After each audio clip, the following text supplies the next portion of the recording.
Brigitte, tell me about your family and what it was like to be raised as a young child in Lebanon. I was born and raised in South Lebanon, in a little town called Marjayoun, on the border with Israel. My parents were married for 22 years. They were not able to have any children, and my mother was 55 years old, and my father was 60 when I was born. I was fortunate to live with two parents that loved me and dedicated their life to me. They were retired by that time because they had me in later years. My father was running a restaurant. He owned a restaurant and a lot of real estate. So I was raised in a place where I got to meet a lot of members in the community who came there to eat or to visit with my parents and have a cup of coffee. And I was able to hear adult conversation, talking about politics, talking about religion, talking about the situation in the Middle East. And as usual, we always had a war going on or a conflict going on. Even though I was raised in a Christian country, we were very much still influenced by Arabic opinion. We were very much influenced by the Arabic countries surrounding us. And we spoke Arabic, we practiced the Arabic culture. So we thought like the Arabs thought. We thought Israel was bad. I was taught growing up as a child that Israel, Azrael, Israel is Satan. The Jews are demons. They are barbaric. They are the source of the problems in the Middle East. And the only time we will have peace in the Middle East is when we kill all the Jews and drive them into the sea. That's what I heard on television. That's what I heard on the radio. That's what I saw people talk about when they would come to my father's restaurant and they would be sitting around the tables talking. That was the opinion of the Lebanese people at the time. We listened to the media that was governed by our government, so we only heard what our government wanted us to hear. As usual in the Middle East, it's always a one-sided story. You never hear the other side because all the media and all the Arabic countries are manipulated by the government. I went to a Christian private school, and even in my private school, in my Bible class, we never studied the Old Testament. Our Bibles did not include the Old Testament because the Old Testament was considered the enemy's book. It was the Torah, and the Bible had nothing to do with it. Tell me a little bit about the population of Lebanon. Who's who and who was what back then? When we got our independence from France in the 1940s, the majority of the population in Lebanon were Christians. The Muslims were the minority. As the years passed by, that population shifted because we do not have as many children as the Muslims do. The Christians got married to one spouse until death do us part. We have maybe 3, 4 children, while the Muslims are allowed to marry up to 4 wives at a time according to their religion. So they would marry multiple wives and they would have a lot of children. The most famous Muslim in the world today is Osama bin Laden. Osama bin Laden is 1 out of 53 children. He himself has 27 children. Between father and son, they have produced 80 children. How many Christian families do you know that have 80 children? It's just impossible. We don't do that. And that's what shifted the population in Lebanon. The Muslims multiplied at a much faster pace than we did. And after 20, 30 years of that, they became the majority, we became the minority. Even though we held the positions of professionals, we were more educated simply because we did not have as many children. So we were able to send our kids to college. Education was very, very important to us. The Muslims, on the other hand, simply by the sheer fact that as having many children, they were not able to educate their children as much as we were able to educate ours. And it was just a completely different culture within a culture. It was a very different 2 segments of society. What was another factor that affected the balance between the Christians and the Muslims in Lebanon?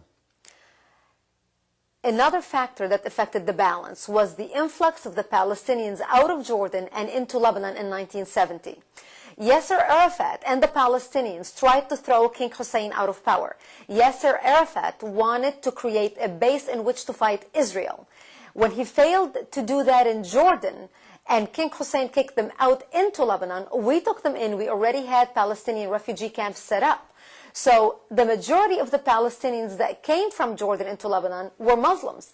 We already had a problem in the balance already in Lebanon between the Christians and the Muslims, but with the influx of the Palestinians into Lebanon, them being Muslims, it aggravated the problem. And Yasser Arafat tried to do in Lebanon exactly what he tried to do in Jordan, create another base in which to fight Israel. And he succeeded. And in order to do that, he had to control the population. So he put his head together with the Muslims in Lebanon, and together they declared jihad on the Christians, and that's how the civil war started. Well, when did things take a turn for the worse for you and your family?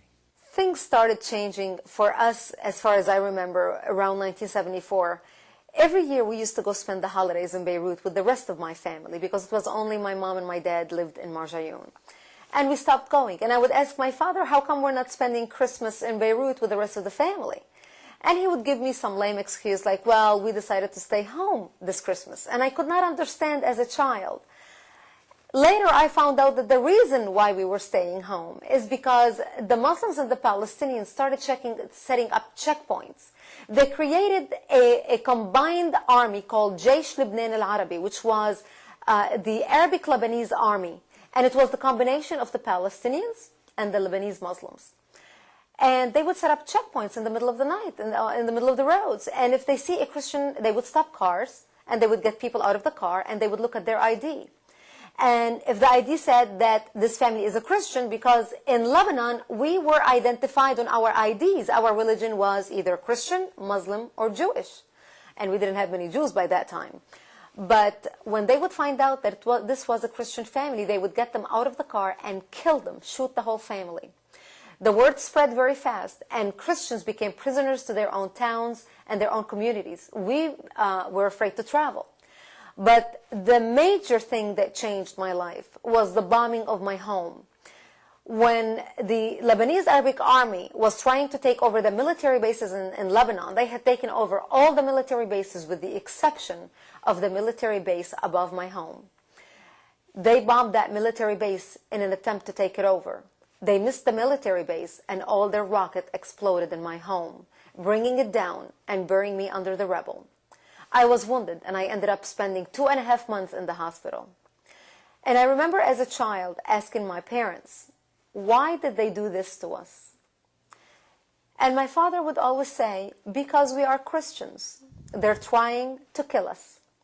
And I knew ever since I was a child that I am wanted dead simply because I was a Christian who happened to live in a Christian town. What was life like after you came back from the hospital? When I came back home, home was no longer the home that I left because my home was half destroyed. My new home became a bomb shelter underground with no electricity, no water, and very little food. My mother and I used to have to go out and hunt for grass and dig dandelions and any green vegetation that grew around our bomb shelter to eat.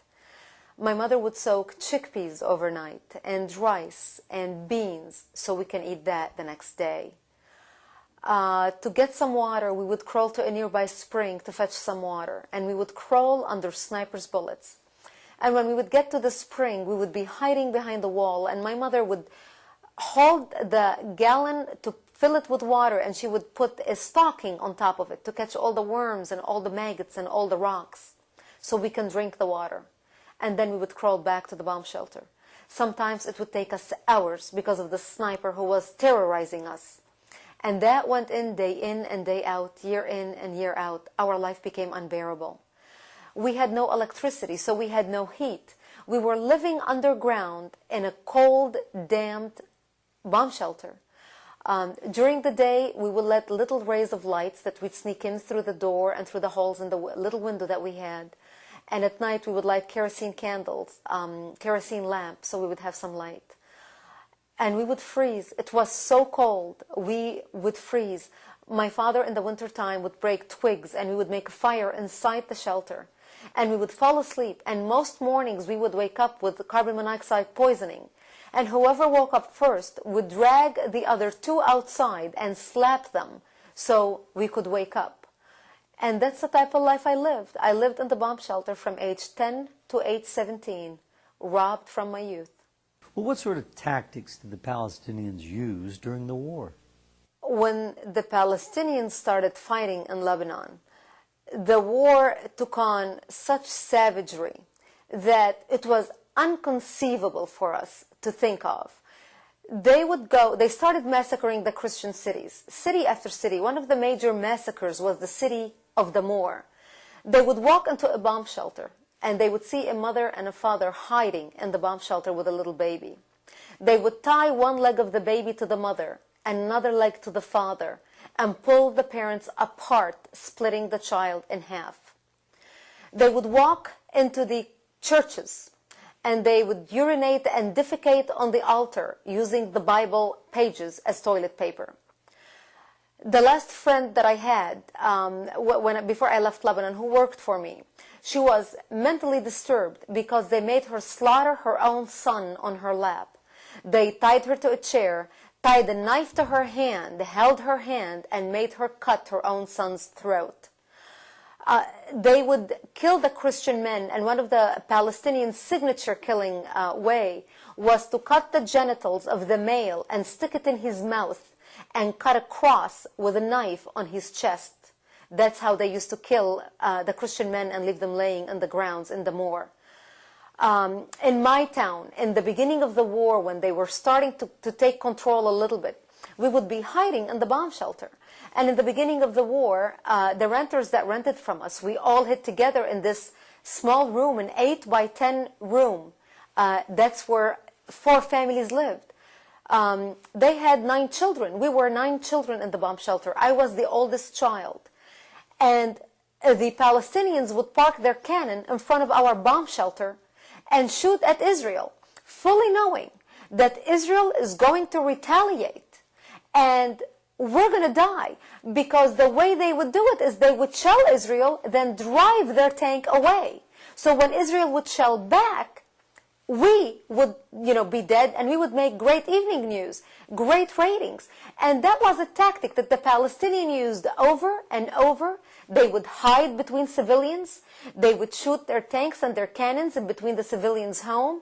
And they always chose the Christians' homes only, not the Muslims' homes, because they wanted us to die, not the Muslims. And that's how the war continued. It was unbelievable for us as Christians to even fathom the barbarism and the monstrosities that they have committed, because we have no point of reference to such savagery. Well, what was life like for you and your family in that bomb shelter?